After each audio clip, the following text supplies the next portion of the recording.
सिर्फ हंगामा खड़ा करना, सिर्फ हंगामा खड़ा करना मेरा मकसद नहीं।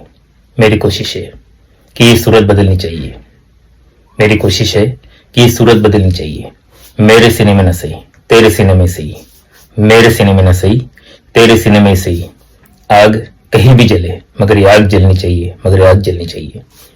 नमस्कार, मी प्राध्यापक हरीश पोटबरे, सामान्य नागरिक करण शहर। गत काही दिवसांपासून आपण माझे लेख किंवा माझ्या कविता समाज माध्यमांवरती किंवा वृत्तपत्रांमध्ये वाचलेल्या असतील।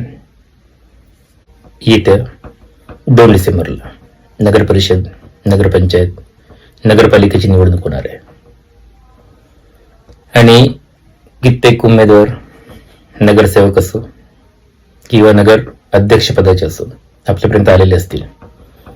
प्रत्येकाने आपल्या आपल्या पद्धतीने विविध आमिष, भूलतापा, कदाचित भरपूर स्वप्न तुम्हाला दाखवलेले असतील।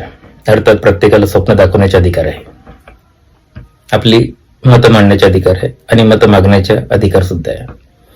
आपण सारे सुजाण आहात, सुशिक्षित आहात, जाणकार आहात।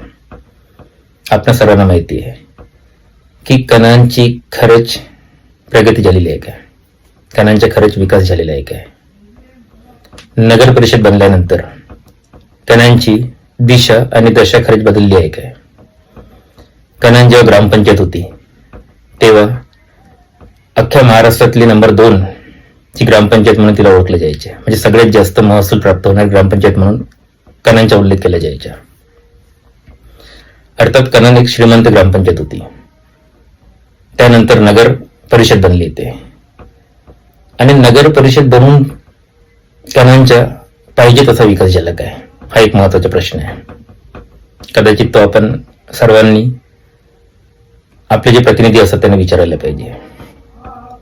काही दिवसांमध्ये भरपूर लोकांनी आपले आपले इंटरव्ह्यू दिलेले आहे युट्यूबच्या चॅनल्सवरती। त्याच्यामध्ये एक गोष्ट पाहिलेली आहे की काही लोकांनी म्हटलेले आहे की कणांचा सर्वांगीण विकास त्यांनी केलेला आहे। आता कणांचा सर्वांगीण विकास म्हणजे कशाला म्हणायचा? अरे कणांमध्ये एक बाजारहाट नाही, बाजार कशावरती भरतो? रस्त्यावरती।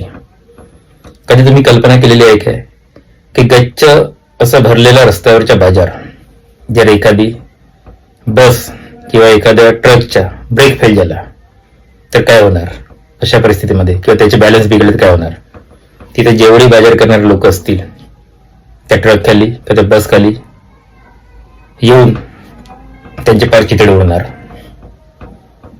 म्हणजे एवढं धोका पत्करून लोकांना तिथे बाजार करावा लागतो। आपण याचा कधी विचार केलेला आहे का? त्यानंतर दुसरी गोष्ट अशी आहे की मी असंही बघितलेलं आहे, जसं हनुमान नगर, गणेश नगर या ठिकाणी तो बाजार सजलेला असतो, तिथे भरलेला असतो लोकांच्या घरासमोर आणि एवढा गच्च भरलेला असतो की तिथून एक बाईक सुद्धा जाऊ शकत नाही। आणि अशा परिस्थितीमध्ये जर तिथे एखाद्या व्यक्तीची तब्येत, प्रकृती बिघडली तर एखादी ॲम्ब्युलन्स तरी तिथून त्याला नेऊ शकणार काय, हा एक खूप मोठा प्रश्न आहे। आणि अशा परिस्थितीमध्ये आपण म्हणतो कणांचा सर्वांगीण विकास झाला। दुसरी महत्वाची गोष्ट, कणांमध्ये एक बस स्टॉप नाही आहे, बस स्थानक नाही आहे। मला तरी वाटते की सगळ्या गावांमध्ये एक छानसं एक बस स्थानक आहे, बस स्टॉप आहे प्रशस्त असं। पण कणांमध्ये एवढे वर्ष उलटूनही एक छोटस बस स्टॉप सुद्धा तुम्ही बनवू शकले नाही। याला सर्वांगीण विकास म्हणायचे काय? त्यानंतर दुसरी महत्वाची गोष्ट म्हणजे जेव्हा बाजार भरतो, आता सरळशी गोष्ट, बाजार भरल्यानंतर कित्येक लोक बाहेरगावची मंडळी इथे त्यांचे माल विक्री करायला येतात, विकायला येतात। त्यामध्ये स्त्रिया सुद्धा असतात। आता पुरुष मंडळी तर जर त्यांना इमर्जन्सी आली तर ते कुठेही आपली व्यवस्था लावून घेतील, पण जे बाई मंडळी असतात, जे बाया असतात त्यांचे काय? कारण कणांमध्ये सार्वजनिक शौचालय सुद्धा नाही, ही खूप मोठी शोकांतिका आहे। त्यांच्या मनाच्या, त्यांच्या जीवाच्या कधी तुम्ही विचार केलाय का? त्यानंतर महत्वाची गोष्ट म्हणजे इथे बगीचे बनवले, बाग बनवले, पण त्या बगीच्याच्या पाहिजे तसं नियोजन नाही केलं. अर्थात तिथे एखादा सुरक्षा रक्षक ठेवता आला असता, मानधन देऊन त्याला तिथे नियुक्त करण्यात आलं असतं, जेणेकरून त्याची देखरेख झालेली असती. पण अशी कोणती व्यवस्था करण्यात आली नाही, ज्यामुळे काय झालं की आज ते बगीचे, म्हणजे तिथे बाग राहिलेलेच नाही ना, बगीचे राहिलेच नाही ना.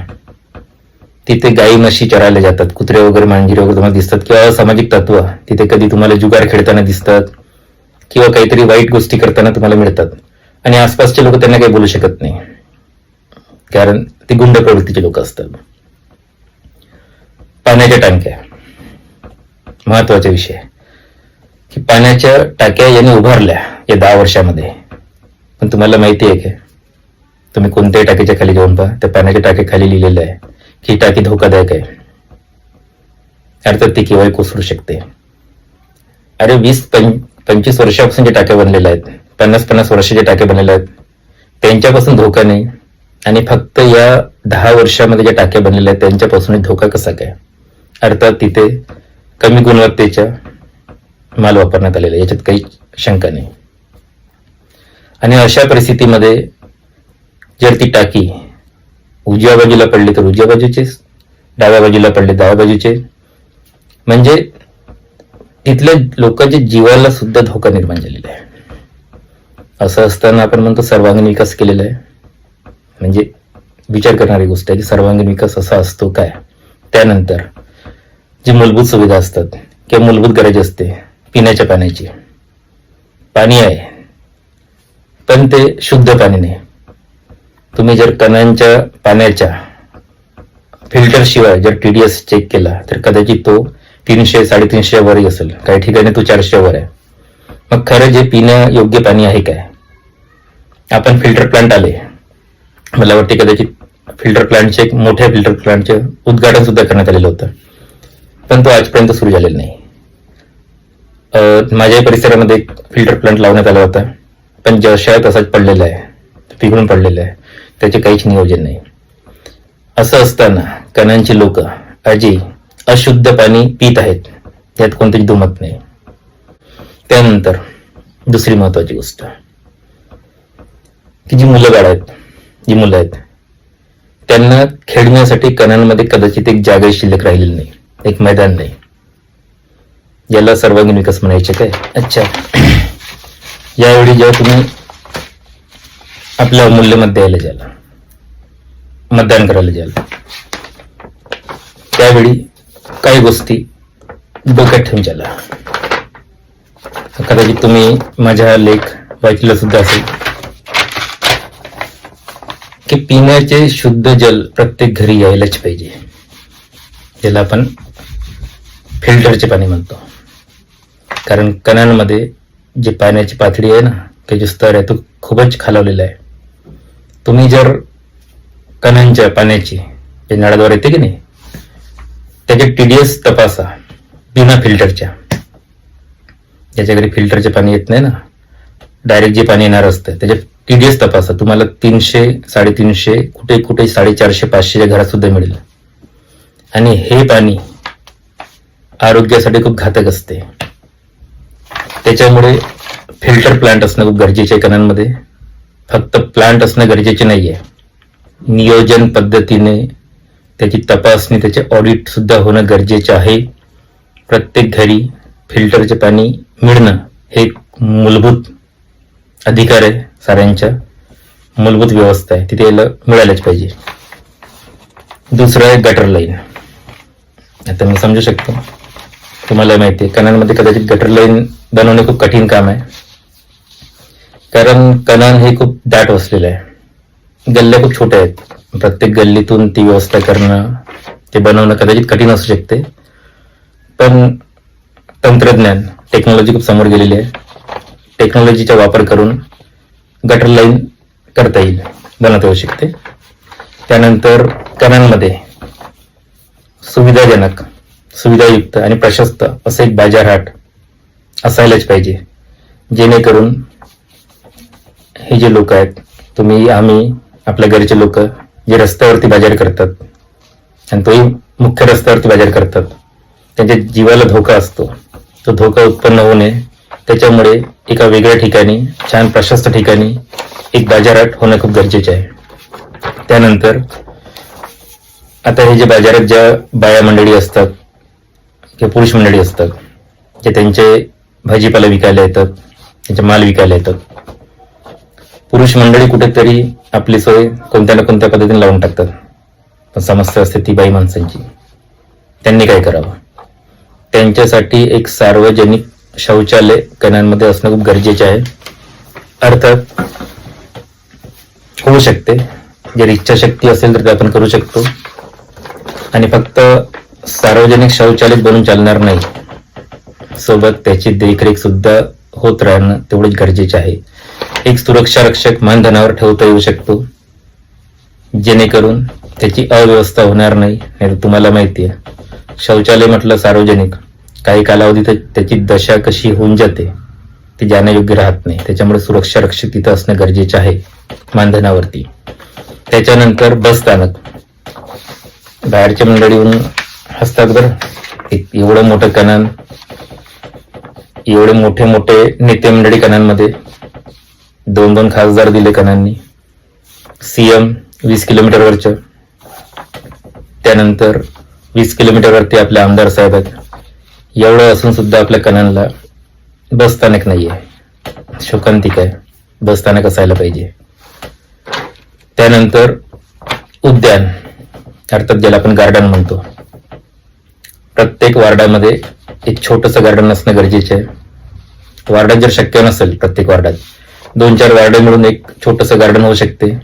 ते शक्य नसेल तर पूर्ण कनानमध्ये एखाद्या छानशा ठिकाणी एखादी जागा घेऊन एक छानसं उद्यान बनवता येऊ शकते, जेणेकरून ज्येष्ठ नागरिक आणि मुलं तिथे जातील, तिथे खेळतील, तिथे निवांत बसतील, असायला पाहिजे. आणि फक्त हो, निवड उद्यान बनवून चालणार नाही, तर मानधनावरती सुरक्षा रक्षक सुद्धा नेमणं गरजेचे आहे. नाहीतर तुम्हाला माहिती आहे त्या उद्यानाची स्थिती काही कालावधीत कशी होऊन जाते.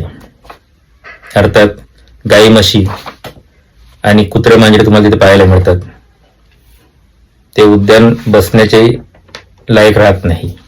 आणि असामाजिक तत्व तिथे येतात, कधी जुगार खेळतात, दारू पितात, वाईट गोष्टी करतात. तर या सगळ्या गोष्टी होता कामा नये, म्हणून तिथे सुरक्षा रक्षक मानधनावर असणं गरजेचं आहे, जेणेकरून त्याची देखरेख सुद्धा होत राहील. आणि त्याच्या वेळोवेळी ऑडिट आणि वेळोवेळी तपासणी सुद्धा त्या गार्डनची होत राहायला पाहिजे. त्यानंतर खूप महत्वाचा विषय, मला वाटते खासदार साहेबांनी कदाचित आश्वासन सुद्धा दिलं होतं, हा विषय सुद्धा मांडला होता, तो म्हणजे दहनघाट. आता कनानचे दहनघाट म्हटलं तर नदीवरती आहे, नदीच्या थडीवरती. पण समस्या अशी आहे की तिथे उतरताना जर तुम्ही बघितलेलं असेल, एखादी मयत नेताना तिथं पाय घसरून पडण्याची सुद्धा शक्यता आहे. त्या अवस्थेत एखाद्याचे पाय मोडू शकतो, हातपाय मोडू शकतात, इजा होऊ शकते. आणि अशा अवस्थेमध्ये कनानमध्ये एक प्रशस्त सुविधाजनक दहनघाट असणं गरजेचे आहे. कनानमध्ये नाही तर कनानला लागून कनानच्या बाहेर एखादी जागा घेऊन दहनघाट बनवलं जाऊ शकते, असायलाच पाहिजे. आणि दहनघाट बनवून चालणार नाही, त्याच्यावरती सुद्धा एक सुरक्षा रक्षक मानधनावरती नेमायला पाहिजे. त्यानंतर मच्छी मार्केट, मटन मार्केट सध्या जिथे आहे की नाही, ती जागा तुम्ही बघा, अतिशय गलिच्छ आहे. तिथे उभं राहण्याची इच्छा होत नाही. ती नाली तिथूनच वाहत असते, सगळं तिथेच होत असते. आणि तिथून रस्ता सुद्धा आहे लोकांचे येण्या जाण्याचे. तर एका वेगळ्या ठिकाणी मच्छी मार्केट किंवा मटन मार्केटची व्यवस्था केली जाऊ शकते. आणि तिथे सुद्धा सुरक्षेचे सगळे मापदंड वापरायला पाहिजे. त्यानंतर आहे ग्रीन जिम. तुम्ही पाहिलेलं असेल, प्रत्येक ठिकाणी ग्रीन जिम लागलेले आहे. आरोग्याच्या दृष्टीने खूप महत्वाच्या होत्या. लोकांना सकाळी एक्सरसाइज करण्यासाठी वगैरे ग्रीन जिम खूप महत्वाचे असतात. ग्रीन जिम आणलंय, पण निवळ ग्रीन जिम आणल्यानं होणार आहे काय? तुम्ही जाऊन पहा कधी की ते जे जे ग्रीन जिम आहेत त्याच्यातले कित्येक पार्ट्स चोरीला गेलेले आहेत, ते वापरण्याचे योग्य नाहीये. मग हा पैसा तुमच्या आमच्या आपल्या सर्वांचा असतो ना, मग हा पैसा असाच व्यर्थ वाया जाऊ द्यायचा काय? त्याची व्यवस्था होणं गरजेचे आहे ना. तर निवड ग्रीन जिम आणल्यानं होणार नाही, त्याची देखरेख, त्याची तपासणी, त्याचे ऑडिट सुद्धा होत राहायला पाहिजे. जर चोरीला गेलेलं असेल त्याच्या मागची कारण शोधायला पाहिजे. जर ते अव्यवस्थित असेल तर ते का बरं अव्यवस्थित आहे त्याच्या मागची कारण शोधायला पाहिजे. तर या गोष्टी सुद्धा आपण बघायला पाहिजे. त्याचे ऑडिट सुद्धा वेळोवेळी व्हायला पाहिजे. त्याच्यानंतर पाण्याच्या टाक्या नगर परिषद झाल्यानंतर भरपूर टाक्या बनवण्यात आलेल्या आहेत, चांगली गोष्ट आहे. पण त्या टाक्यांच्या खाली बोर्ड सुद्धा लागलेला आहे. पाण्याच्या टंक्यांखाली नाही का तुम्ही पाहिलेलं असेल की ही टाकी धोकादायक आहे, सांभाळून राहावं. मग इथे तुम्हाला कदाचित भ्रष्टाचार दिसून आलेला असेल, आहे सुद्धा झालेला आहे भ्रष्टाचार, याच्यात कोणतीच दुमत नाहीये. तर या पाण्याच्या टंक्या ज्या धोकादायक अवस्थेत आहे त्या पाडून गुणवत्तापूर्ण टाक्या उभारणं गरजेचे आहे, जेणेकरून लोकांच्या जीवाला सुद्धा धोका निर्माण होणार नाही. त्यानंतर बेरोजगारी महत्वाचा मुद्दा आहे. कणांमध्ये भरपूर तरुण बेरोजगार आहेत. त्याच्यामुळे या बेरोजगार तरुणांसाठी एक व्यवस्था होणं गरजेचे आहे, त्यांना रोजगार मिळणं गरजेचे आहे. आता भरपूर मागच्या वेळेस ते सुरू होते की MIDC येणार कणांना, कणांची जवळ येणार, ज्यामुळे भरपूर तरुणांना रोजगार मिळणार. तर मला वाटते निवड आश्वासन असू नये, तर खरेच त्यांच्यासाठी MIDC येणं गरजेचे आहे. आणि सोबतच दर 3 महिन्यानंतर, दर 6 महिन्यानंतर रोजगार शिबिर घेणं गरजेचे आहे, जेणेकरून जे नवीन तरुण येतील त्यांना रोजगाराच्या संधी उपलब्ध करून देता येईल. हे सुद्धा आपल्याला बघायला पाहिजे. त्यानंतर कणांच्या प्राथमिक चिकित्सालय, प्राथमिक आरोग्य केंद्र तुम्ही जाऊन बघा, तिथे बसण्याची सुद्धा तुमची इच्छा होणार नाही, तेवढं गलिच्छ बनलेलं आहे ते. मग खरंच अशा ठिकाणी एखादा रोगी जाईल तर तो परत रोगी होणार नाही काय, हे सुद्धा आपल्याला विचार करायला पाहिजे. आणि तिथे बेसिक सुविधा सुद्धा नाहीये. एखादी जर मोठी दुखापत झाली तर कणांमध्ये त्याचे निदान होऊ शकत नाही, मग त्याला विचारायला कामठीला किंवा नागपूरला पडावं लागतं. तर एवढं मोठं कणान शहर, नगर परिषद आहे आणि एक छानसं हॉस्पिटल इथे नाही, शोकांतिक आहे, विचार करायला पाहिजे. त्यानंतर रस्ते. आता रस्त्यांची गुणवत्ता मला सांगण्याची गरज नाही, कशी असते काय असते, त्याच्या मागची कारणे तुम्हाला माहिती आहेत. तर हे जे रस्ते आहेत ते गुणवत्तापूर्ण असायला पाहिजे. जिथे गरज आहे तिथेच रस्ता बनवा, विनाकारण निवड पैसा ऐटण्यासाठी रस्ते बनवू नका. रस्ते गुणवत्तापूर्ण असणं गरजेचे आहे आणि भ्रष्टाचार मुक्त रस्ते बनणं गरजेचे आहे. त्यानंतर विद्यार्थ्यांसाठी एक लायब्ररी असणं गरजेचे आहे. मागच्या वेळेस एक लायब्ररी बनलेली होती, पण आता ती पाहायला मिळत नाही. त्या लायब्ररीमध्ये फक्त लायब्ररी बनून चालणार नाही, तर तिथे MPSC, UPSC किंवा इतर तत्सम स्पर्धा परीक्षांची पुस्तकं उपलब्ध असायला पाहिजे, जेणेकरून जे गरीब मुलं असतात त्यांना त्याच्याबद्दल माहिती होईल, ते वाचू शकतील आणि आपलं भविष्याचे विचार करू शकतील. आणि त्या पुस्तकं सुद्धा खूप कमीत कमी शुल्कामध्ये, फी मध्ये त्यांना उपलब्ध करून द्यायला पाहिजे.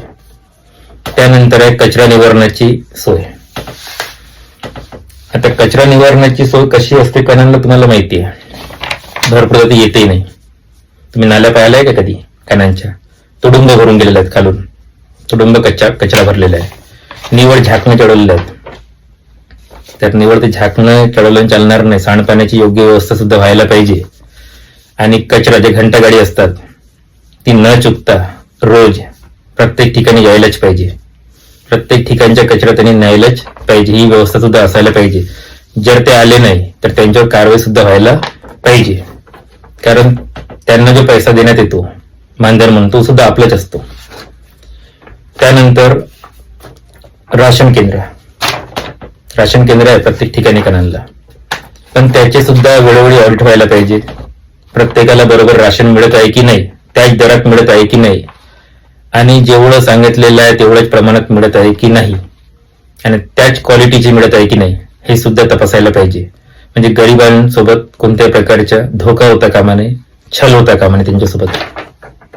त्यानंतर आता एक खूप गंभीर समस्या आहे कणांमध्ये जी उद्भवलेली आहे. कणांमध्ये ड्रग्सच्या शिरकाव झालेला आहे, तुम्हाला माहिती असेल.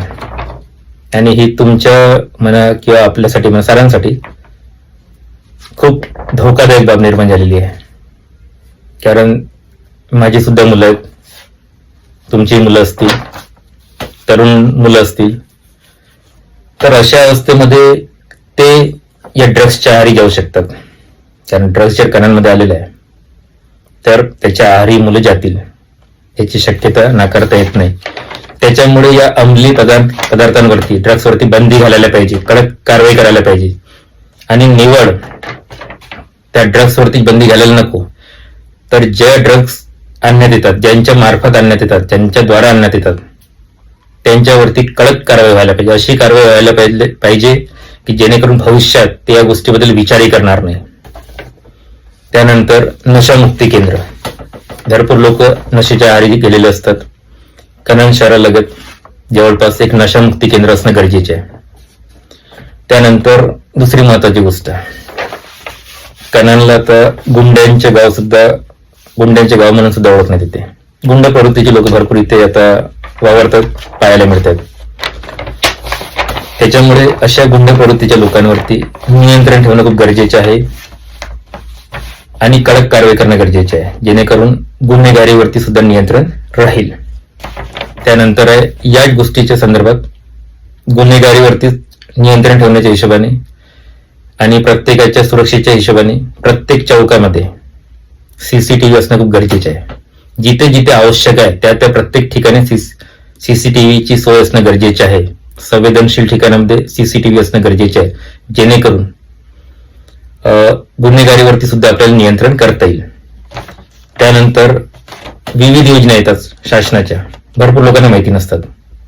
तर त्या विविध योजनांच्या माहितीसाठी आपल्याला एक सुविधा केंद्र प्रत्येक ठिकाणी असणं गरजेचे आहे, जेणेकरून ज्या ज्या विविध योजना असतात त्याच्याबद्दल प्रत्येकाला माहिती मिळेल आणि ते त्याचा लाभ घेऊ शकतील. आणि हो, भरपूरदा याच्यामध्ये आपल्याला कमिशनखोरी सुद्धा दिसून येते. कारण या योजना या पूर्णपणे मुक्त म्हणजे फ्री असतात, पण काही लोक पैसे घेऊन सुद्धा या योजना लोकांना देत असतात. त्याच्यामुळे याच्यावरती सुद्धा आपल्याला विचार करायला पाहिजे. त्यानंतर आपले जे डिवायडर रस्त्याच्या, मेन रस्त्याच्या, बघा ना, तुम्ही भरपूर ठिकाणी पाहिलेलं असेल, भरपूर गावामध्ये पाहिलेलं असेल, छोट्या छोट्या गावामध्ये पाहिलेलं असेल की तिथे जे डिवायडर असते, रस्त्याचे ज्याला दुभाजक म्हणतो आपण, त्याच्या मधोमध छान रीतीने त्यांनी माती टाकून झाड लावलेले आहेत, त्याचे सौंदर्यीकरण केलेलं आहे आणि खूप सुंदर दिसतात. कणनमध्ये कदाचित हे करता आलं असतं, असो आजपर्यंत केलं नाही, पण कदाचित समोर या गोष्टी करता येऊ शकतात की छान असं रस्त्याच्या मधोमध दुभाजकामध्ये माती टाकून तिथे छान झाडं लावून त्याचे छान सौंदर्यीकरण करता येऊ शकते. त्यानंतर महत्वाची गोष्ट म्हणजे अतिक्रमण. आता हायवे सारख्या ठिकाणी तुम्हाला अतिक्रमण पाहायला मिळते आणि प्रत्येक ठिकाणी असते, फक्त कणनमध्येच नाही. तर हा जो रस्ता हायवे हा अतिक्रमण मुक्त असायला पाहिजे. पण तिथले जे हॉकर्स असतात, म्हणजे रस्त्यावरचे जे बिचारे दुकानदार असतात, छोटे दुकानदार असतात, त्यांची सुद्धा गैरसोय होता कामा नये. कारण त्यांच्याही कसं रोजीरोटीचा प्रश्न असतो. त्याच्यामुळे ही गोष्ट लक्षात ठेवून, याही गोष्टीचा विचार करून त्यांचे सुद्धा नियोजन, त्यांना सुद्धा एक विशेष जागेची सोय नगर परिषदेने करून द्यायला पाहिजे. अर्थात हे जे येणारे नगरसेवक आणि नगराध्यक्ष असतील त्यांच्याकडून अपेक्षा आहे की ते या गोष्टीकडे लक्ष देतील. त्यानंतर आहे, बघा ना, तुम्ही जर कोणत्याही दुसऱ्या गावात गेले, छोट्या छोट्या गावात, तर एकदम सुरुवातीलाच छानसं त्यांच्या शहराच्या म्हणा किंवा गावाच्या नावाचा एक बोर्ड असतो, इलेक्ट्रॉनिक बोर्ड असतो, लाईटवाला छान. निवड बोर्ड नसतो, तिथे सुंदरसं एक छोटंसं गार्डन बनवून तिथे शिवाजी महाराजांच्या म्हणा किंवा इतर महान लोकांच्या ठीक आहे मूर्त्या बसवून छान देखावा करण्यात आलेला असतो. फुल झाडं वगैरे तिथे लावण्यात आलेले असतात, ते सुंदर दिसतं पाहायला. तर कणन नगर परिषद आपल्याला माहिती श्रीमंत आहे, सारेच लोक इथे. तर या गोष्टी करता येऊ शकेल की कणनच्या सुरुवातीला प्रवेशस्थानावर दोन्ही बाजूनं एक छानसं इलेक्ट्रॉनिक बोर्ड लावायचे कननच्या नावाच्या, आणि छान छोटंसं एक तिथे एक गार्डन बनवून तिथे छान शिवाजी महाराजांचे वगैरे पुतळे किंवा इतर महान लोकांचे पुतळे लावून फुलबाग वगैरे लावून तिथे छान त्याचे सौंदर्यीकरण करता येईल, जेणेकरून येत्याबरोबरच लोकांनी छान वाटेल, येणाऱ्या लोकांनी. आणि त्यानंतर महत्वाच्या की हे जे प्रामाणिक प्रशासनिक अधिकारी असतात त्यांना प्रामाणिकपणे काम करण्याचे स्वातंत्र्य मिळाले पाहिजे. कारण बहुतेकदा असं होते की आपले नेते मंडळी अनावश्यकपणे त्यांच्यावरती एक दबाव टाकत असतात, त्यांच्यामुळे ते स्वतंत्रपणे काम करू शकत नाही. तर या गोष्टीचा आपल्याला विचार करायला पाहिजे. आणि सगळ्यात महत्वाचा आणि शेवटला मुद्दा जर पकडला आपण, तो म्हणजे विकास कार्यासाठी जेवढी टेंडर्स देण्यात येतात. भरपूरदा असं होते, आपल्याला पाहायला मिळते की नेते मंडळी काय करतात की आपलेच लोक पकडून ते टेंडर देत असतात. मग तो कसंही असलं तरी चालेल. तर कुठेतरी थोडंसं वैचारिकतेमध्ये बदलाव आणून मोठ्या मनाने अशाच व्यक्तीला विकास कार्याचे टेंडर्स द्या जो खरंच योग्य आहे, तो गुणवत्तापूर्ण ते विकास कार्य करू शकेल. आणि हो, भरपूरदा असं ऐकण्यात येते की या विकास कार्याचे जे टेंडर्स असतात त्याच्यामध्ये काही लोकांची कटमनी असते, कमिशन ज्याला म्हणतो आपण. तर कसं आहे की कमिशन जे असतात, आता मला नाही माहित काय असते काय नाही, तर पण कुठेतरी मग आपण आपल्याच गावाशी म्हणा, शहराशी म्हणा, समाजाशी म्हणा, कुठेतरी धोका करत असतो त्या मार्गातून. तर हे होतं कामा नये. तर सारे टेंडर्स त्याचे वाटप हे कमिशनखोरी मुक्त असायला पाहिजे, जेणेकरून आपल्याला गुणवत्तापूर्ण विकास कार्य पाहायला मिळतील. अपेक्षा करतो की हे सारे कार्य आपल्याला यावेळेस पाहायला मिळतील, सारे विकास कार्य. आणि मित्रांनो, यावेळेस आपण निर्धार करू की आपल्याला कणांचे कायापालट करायचे आहे, कणांच्या खऱ्या अर्थाने विकास करायचे आहे. आणि यासाठी आपल्याला आपले अमूल्य मत एका योग्य, प्रामाणिक, सुशिक्षित आणि ज्याला विकासाची जाणीव आहे, जाण आहे, प्रशासनिक कार्याची जाण आहे, अशा व्यक्तिमत्वाला देऊ. मग तो कोणत्याही पक्षाच्या का असो किंवा अपक्ष का नसो. तर चला, आपला अमूल्य मत योग्य, प्रामाणिक व्यक्तीला देऊ हा निर्धार करू. धन्यवाद. नमस्कार.